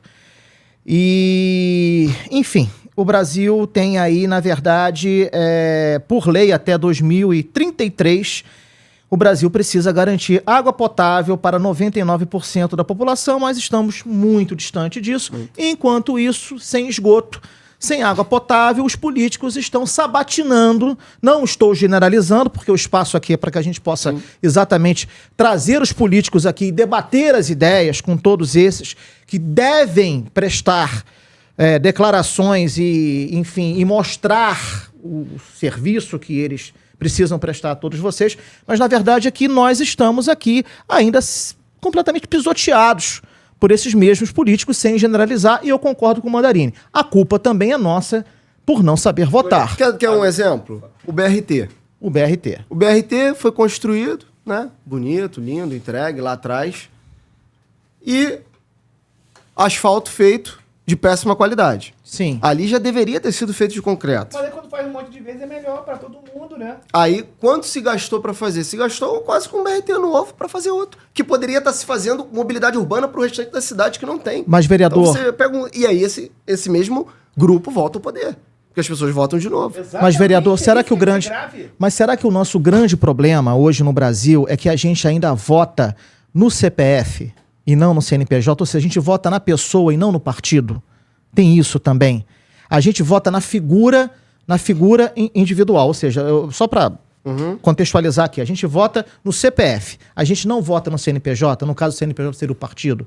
Ou seja, a gente vota na pessoa. Isso não é um grande erro também? Mas eu acho que tem os dois fatores, porque eu te falo até na campanha, muitas pessoas que pegavam o Santinho, até da minha esposa na campanha dela, na minha, via PL, aí pegava aquela pessoa que tinha empatia com o PL, né? Sim. Agora, muitas pessoas se ligam, sim. Na pessoa, no indivíduo. No partido. No partido. Se ligam. E eu acho que é mais importante votar na pessoa também. Eu acho. A gente teve aí diversos políticos que eles vão trafegando. O Luiz Paulo é um cara como esse que vai trafegando. A gente teve o Luiz Paulo, precisamos trazê-lo aqui. O Tarcísio é um cara que, ideologicamente, o Tarcísio não é um cara tão ideológico. Não. É um cara técnico. Muito bom, trabalho excelente. É verdade. Eu acho que o CPF é muitas vezes importante, porque a gente vê... Sim. Por exemplo, Porque independente dele estar em qual partido, se ele estiver trabalhando bem, fazendo um trabalho bem feito... Em 2018 eu votei num candidato a presidente que eu não sei eu não lembro nem qual era o partido. Eu lembro do número dele. Mas eu não sei o que o partido dele fazia. Eu votei no CPF. Sim. E não me arrependi. Como eu vejo que tem gente que votou em 2022 num CPF, teve gente que votou em 2022 num CNPJ, mas não votou no trabalho, no histórico. Eu acho que vale muito. Eu acho que pra gente. Um adendo que a gente deve fazer aqui é o seguinte: é muito importante você votar no que o cara fez. Sim. Muito mais do que o cara vai fazer, porque senão a gente vai ficar vendo de ilusões. É o que você falou: vai chegar o cara lá e falar assim: vou te dar um aumento de 200%. Tua rua que não tem nem esgoto, que não tem rua sem esgoto, a tua rua não tem nem esgoto, mas eu vou fazer um shopping aqui, vou botar tudo de mármore. Mandarino, mas o grande problema do Brasil ainda é a corrupção, é o arrego, a falta de educação, falta de postura. Não estou generalizando, desperdício é muito grande, de tudo. Agora, vereador, para a gente finalizar, desde já agradecendo a sua presença aqui e já convidando aqui a mulher do vereador, a Índia Armelau. Que mas pode chamar de Índia, é nome dela, Índia? Então, ela é de Manaus, né? E quando ela veio pra cá a primeira vez para nadar no Vasco, né? Então ela veio com 15 anos, 16 anos, aí as pessoas começaram a chamar de Índia. Tem que chamar ela de povos originários, Armelau, deve ser desagradável, né? Olha, audiência, por favor, mais uma vez eu estou sublinhando isso pela, 100ª vez. Espaço aberto para a esquerda, que estará aqui muito bem recebida, aplaudida, considerada, Pros votos originais, que quiser vir. Até aquela com o Nicolas, qual é o nome dela? Ah, sei quem é. Aquela. Se ela quiser assistir, quiser vir também. Tá... O Poder do Rio, microfone aberto, democrático, amplo, enfim, aqui não tem isenção, aqui não tem lado, aqui não tem nada, aqui tem microfone aberto para que você possa escolher quem você quer para administrar a sua vida, posso dizer assim. Vamos lá, só para finalizar aqui, porque eu acho muito importante, eu acho que a gente deve fazer essa avaliação aqui muito rapidamente, porque o senhor também gravou um vídeo considerando e dando apoio restrito à sua mulher, a deputada estadual Índia Armelau, que na LERJ ela conseguiu 2 vitórias importantes. Primeira vitória, o policial que estiver de folga, né, prestando depoimento à justiça, num ato de serviço. Olha que interessante isso aqui, porque eu já colhi depoimentos, já na época de reportagens de rua, que o policial fala, pô, mas eu tô de folga, eu tenho que ir na justiça, eu tenho que prestar depoimento, é o dia de eu ficar com a minha família, mas eu tenho que ir lá no tribunal, enfim. Então foi sancionada uma lei, através da Índia Armelau, que o policial vai receber um RAIS, né? Porque no dia de folga é considerado, sim, um ato de serviço se ele for, né? Sim. A trabalho, essa que é a verdade, a trabalho, responder a um processo, responder ou servir de testemunha dentro de uma situação. Justíssimo, né? Ela fez essa indicação legislativa na época, assim, eu me sinto muito privilegiado de ter conseguido participar de muitos desses projetos. O senhor participou desse projeto? Praticamente todos da segurança pública, eu sempre estou levando as demandas. A inclusão do policial penal no segurança presente. Hoje você tem a figura do policial penal trabalhando junto com o policial militar no segurança presente. Por quê? A gente descobriu que 30% das vagas totais ficavam ociosas. Então, ou seja, se não tem policial militar para cobrir aqueles 30% das vagas, são menos policiais na rua. Então, vamos botar mais policiais. De onde a gente tira? Polícia Penal. Por quê? A Polícia Civil já está incluída no projeto. Ela tira o RAIS até na própria delegacia. Então, a gente conseguiu, através desse projeto também. E assistência jurídica. Isso que eu ia falar, sobre o Prajas, não é isso? Prajas. Desculpa aqui a pronúncia, mas é Prajas. Essa é a pronúncia correta, né? O Programa de Assistência Jurídica para Agentes de Segurança Pública que precisam de um advogado, num caso, enfim, de serviço, de trabalho, trocou tiro com o fulano, ou, enfim, efetuou uma prisão, e aí, vamos supor, o criminoso vai defender contra o policial. Enfim, ele tem uma assistência jurídica, nos fale sobre isso. Exatamente, porque a função do policial, né, ela está muito interligada a você sempre estar respondendo alguma coisa na justiça. Sim. Justamente por um ato de serviço. E não é justo que se você... É igual você trabalha numa empresa. Claro. E você é diretor da empresa. Se você tem que responder alguma coisa referente a seu trabalho ali na empresa para uma outra empresa, para um cliente... Vai ter um advogado da empresa para te assistir. E você não vai tirar do bolso. Então, o policial está trabalhando para o Estado. Então, o Estado tem que dar um advogado para esse policial. E a ideia ali é criar um programa. Isso vai ajudar os advogados, isso é bom para os advogados. Por quê? A ideia do programa é o seguinte, a pessoa está falando, mas como é que é isso? Porque o policial ele acaba não tendo a assistência da defensoria, né? Até pela questão da hipossuficiência, da remuneração e tal. Então, com esse programa, cria-se um cadastro, os advogados se cadastram, vai ter uma tabela, aquela tabela de acordo com o caso que ele vai pegar lá, de defesa. O advogado vai receber de acordo com aquela tabela, o policial vai acionar essa assistência jurídica, vai vir um advogado, vai vir um advogado que vai ser acionado, vai receber aquela demanda daquele policial e vai assistir aquele policial de forma personalizada, não é aquela coisa jogada, entendeu? Então essa é a ideia. Bom, vereador Fernando Armelau, o senhor gosta de se vestir bem? Normal, eu não sou muito... Então vou lhe dar uma dica aqui. Deixa eu falar sobre sofisticação, elegância, qualidade e exclusividade, o que há de melhor. A roupa masculina do Rio de Janeiro, peças exclusivas, Damasceno Camiseiro, cortes exclusivos, atendimento personalizado, exclusividade, atende você, visita pessoal para que você possa tirar as suas medidas e simplesmente se vestir elegantemente, porque o homem de sucesso, o homem do poder do Rio de Janeiro veste Damasceno Camiseiro. O telefone do Damasceno, olha só, anota aí, 99-156-2252, 99-156-2252, Damasceno Camiseiro. Vereador Bacana. Fernando Armelau, que papo legal, hein? Porra, aí, Mas é bonitinho, meu amigo. Não tem talento, né? Pô, pelo amor de Deus. É isso aí, vereador. Obrigado. Considerações finais. Não, quero agradecer mais uma vez esse espaço aqui. É muito importante que com esse espaço aqui também a gente tira a dúvida das pessoas, né? Eu tento sempre na rede social ali estar respondendo todo mundo que comenta, que pergunta alguma coisa, mas às vezes a gente não consegue dar conta de 100% da demanda. A gente tenta, mas não é tão fácil. E esse trabalho de vocês é muito bacana, principalmente pela forma que vocês conduzem, de dar espaço para a gente estar aqui dando o nosso posicionamento, mostrando o nosso trabalho, mostrando a verdade, né? Que é aquilo que a gente estava conversando aqui, que hoje é difícil.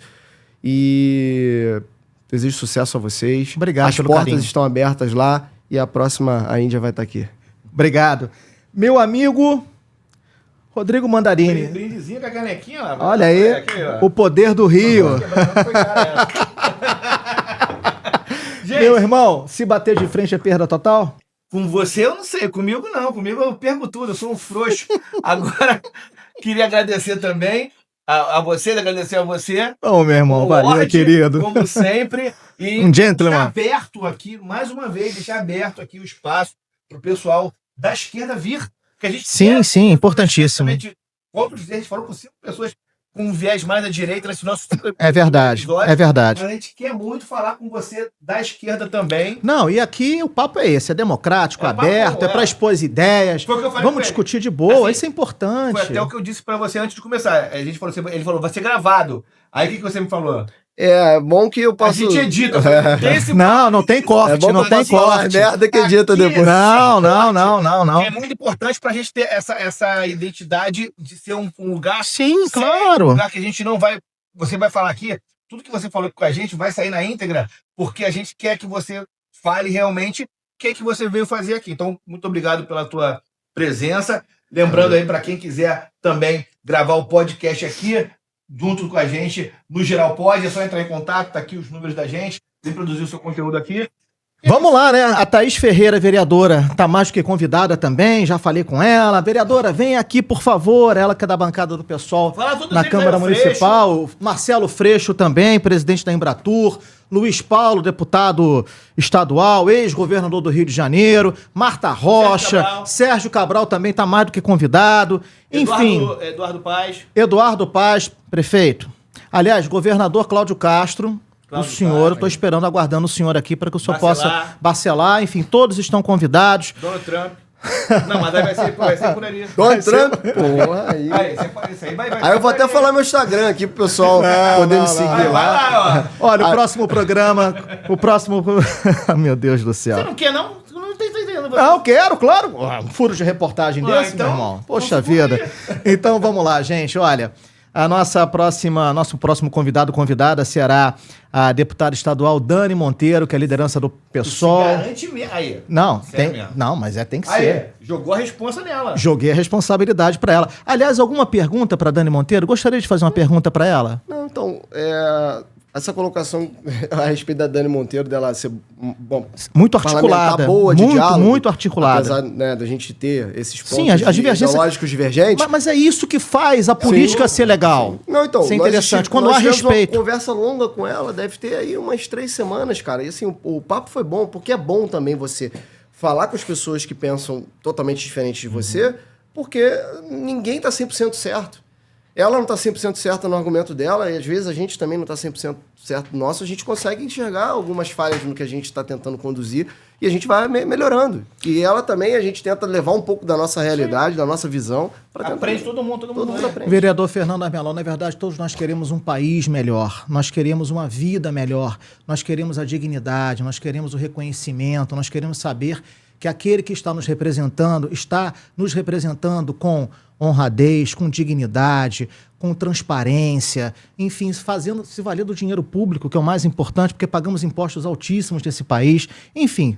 Tirando todo esse discurso, o importante é que tenhamos esse diálogo. É isso que constrói uma nação verdadeira. Não é a violência, não é a divergência, não é o xingamento, não é, enfim, essa censura ou essas piadas que agora os humoristas acham que têm o direito de fazer piada com a doença das pessoas ou com a prisão de uma outra pessoa. Aliás... A arte tem limite, né? A arte também tem limite, não é salvo-conduto porque você é artista, você acha que tem o direito de falar e fazer o que você quer. Aliás, muito rápido, pra gente acabar o programa mesmo, porque já tá mais do que estourado. O que o senhor achou do Marcelo Adnet? Na verdade, Marcelo Diné já acabou há muito tempo, né? Então eu não tenho nem o que falar, porque um indivíduo como ele, acho que não merece nem que eu o classifique aqui. Então, assim, essa colocação é muito importante. A arte não te dá salvo-conduto para você fazer o que você quiser. Você não pode... Foi o caso aí do Oruan, o caso lá do Pose do Rodo. Você é artista, você sobe num palco dentro do Complexo do Alemão com a pistola na cintura, é arte. Isso não é arte. Esse humorista que fez a piada com a doença da Preta Gil. Léo Lins. Né? O que o senhor pensa sobre isso? Ele faz piadas de péssimo gosto, né? Eu acho que isso demonstra até a incapacidade dele, muitas vezes, de produzir um conteúdo bacana e aquele conteúdo ter engajamento aí, começa a apelar, fazer piadas de... Que assim, a gente não tem que aceitar tudo que vem de um humorista. Tem coisas que você vai... Beleza, vai fazer... Olha só, piada com preto, piada com Paraíba, piada com branquelo, com gordo, com não sei o quê, com japonês. Cara, isso é válido, irmão. Com o quê? Com japonês. Isso é válido, tá? Sempre foi assim. O mundo, desde que o mundo é assim. O Léo Lins fez com criança com hidrocefalia, gente. Não, ele fez com um negócio de abuso sexual de criança, pô. Falando, a criança vai denunciar pro pai que abusou. Mas assim, hoje Não em merece dia... ser preso, não merece ser preso, mas merece responder. Mas hoje em dia, se os Trapalhões estivessem ainda na televisão, Tem um monte Chico deles. Anísio, Jô Soares... Mas o que ele tá falando, isso é possível, mas isso é do jogo, isso Ué, é não, brincadeira. a Índia tava falando esses dias, a gente tava num lugar que falou assim, meu casamento, teve 2 anões. Aí os anões eram tequileiros. Eu conheço uma tequileira. Meu irmão, os anões deixaram todo mundo bêbado. Era homem os dois? Eram homens os dois. Eu conheço uma menina que faz a... Um é igual o Belo, dentão branco, cabelo O Belinho, amarelo. né? É o Belinho. Meu irmão, você acredita que o da Branca de Neves lá teve um movimento dos anões que os caras perderam a peça, porque não pode ter mais anão? Foi um ator, e ele faz todos os personagens de Hollywood, e ele botou inteligência, pediu pra ser exigiu. Porque falou que é um preconceito, Mas não sei ele o que. faz. Aí os o anões senhor- falaram, porra, meu irmão, o emprego é Perdi o meu, emprego. porra. Eu que tenho que reclamar, não é você, não, Mas pô. o senhor sabe que nesse momento muitas pessoas estão discordando disso que a gente está conversando aqui. É do jogo, Tá, discordar. Muitas pessoas estão discordando, estão inclusive até lastimando o que a gente está falando aqui. De quê? De quê? Dessa questão do japonês, do preto, Não, do quem branco, fala do japonês gordo. Não, eu sei. Mas eu só tenho noção disso, que muitas pessoas discordam. Sim, tem, claro. Mas É uma situação. O discordar não é o problema. É criminalizar. discordar não é o problema. É verdade, é Uma criminalizar. pessoa que faz, da mesma forma que o Adnet, uma pessoa que faz, e o Léo Lins, ele tem a tendência à direita. Uma pessoa que faz o tipo de piada que o Léo Lins faz, com hidrocefalia, agora com a morte da Preta Gil, esse cara, ele tem que pagar civilmente, dar uma indenização, tomar um processo. Agora, o que eu acho errado é prender o cara. Agora, processo, pra quem se sentiu ofendido, Sim, eu acho que ele sim. tem que levar Tomar uma em porrada, grande, tem. tomar... E a Fafá de Belém, que ela, durante um show, disse: olha a tornozeleira aí, gente. O que o senhor pensa disso? Mesma coisa, cara. E outra coisa, esse é o A problema. Fafá que é uma artista brilhante, É. mas uma coisa é uma coisa, Sabe o que outra que eu coisa é falo outra também? coisa. Cara, você é artista, você é cantor, não se mete nisso, meu. Vai cantar sua música, pô. Você não ganha nada com isso. Só perde. Você só perde, pô. Entendeu? Um monte deles só estão perdendo por causa dessa lacração. É. Fica na sua, canta a sua música e tá tudo certo. Pô. Showzinho Não é- esvaziado. Pô, vai se candidatar? Aí vai pro discurso ideológico, vai pra lá, vai... Agora, porra, meu irmão, fora isso, fica na sua, pô. E isso só pra concluir. Isso também é muito ruim porque é um desserviço à sociedade.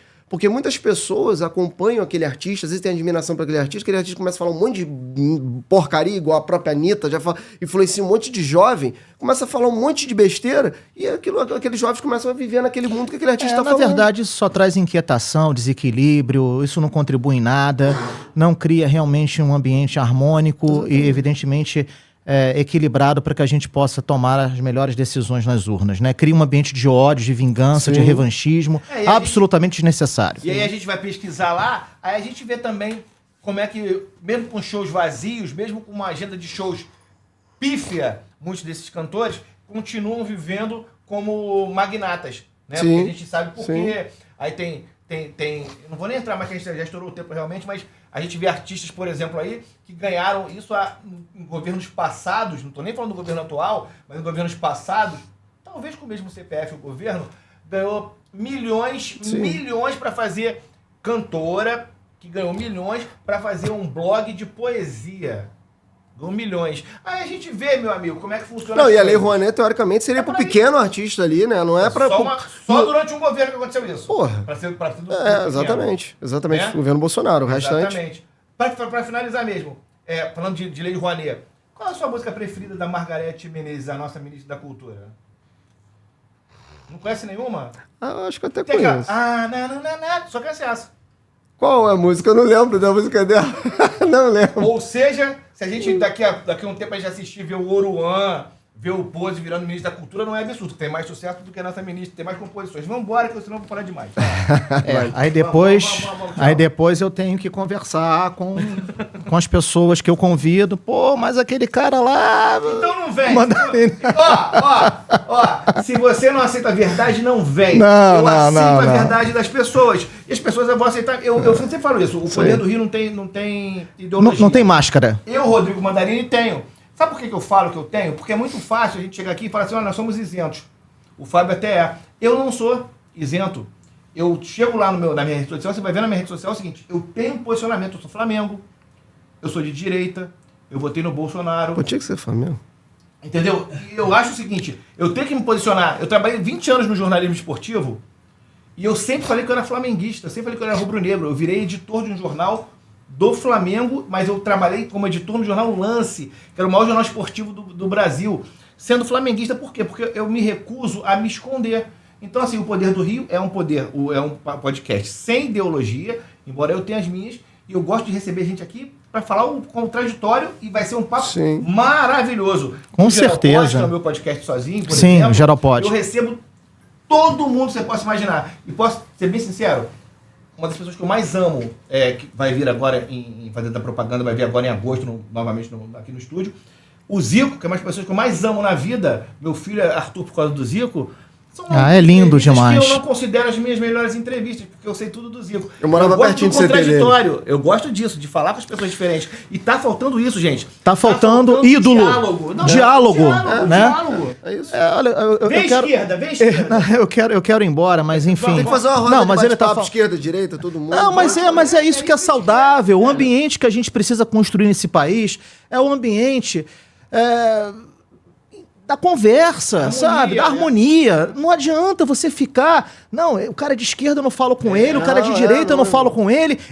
Há brigas familiares. Isso aí. Sim. Seríssimas. Por conta de uma coisa pequena, Pai mesquinha. Filho que não fala com o pai. Gente, aonde está o amor? Olha só. Aonde está o amor? Não é esse amor político. Eu tô falando um amor verdadeiro. Prometo que é pra acabar agora realmente. Nós temos uma das maiores ícones da minha geração, a maior apresentadora infantil da história do nosso país. A irmã dela morreu e ela não foi ao enterro. Ela morreu, a irmã morreu brigada com ela por conta de Bolsonaro e Lula. Gente, inacreditável. você nunca mais... Imagina o peso que você vai carregar dentro de você para sempre, de você nunca mais poder falar com seu irmão. Você brigou por causa de Bolsonaro e de Lula. Por causa de política. Isso acabou acontecendo com o Galhaço, né? E com o irmão dele, né? A mãe dele foi convidada. Com o Thiago e com... Vereador, o que a gente precisa é que o senhor legisle, né? Para o povo do Rio de Janeiro, que crie ideias, que sugira leis, que crie, evidentemente, regras para que a nossa sociedade seja cada vez melhor. É isso que a gente precisa, de bons políticos. Não importa se é de direita, de esquerda, o importante é que o senhor represente bem, faça valorizar o nosso voto. É isso que a gente quer aqui. Então, esquerda, direita, centro, o que for, estamos aqui por um único objetivo, que é o nosso país. Vereador, obrigado. Nada, obrigado você. Grande abraço, uma satisfação. Que honra, viu? E sugestão aí que tiver, manda pra gente lá que a gente bota. Que honra. Só a título de posicionamento, eu sou campeão da Taça Libertadores, eu sou campeão brasileiro, com muito orgulho. E eu nunca quis, sou o único da vida que nunca fui rebaixado. Porra, tá de brincadeira, tchau. Tchau, gente, um abraço. Até o próximo Poder de... Até o próximo O Poder do Rio. Obrigado pelo carinho, obrigado pela audiência. Até a próxima, tchau.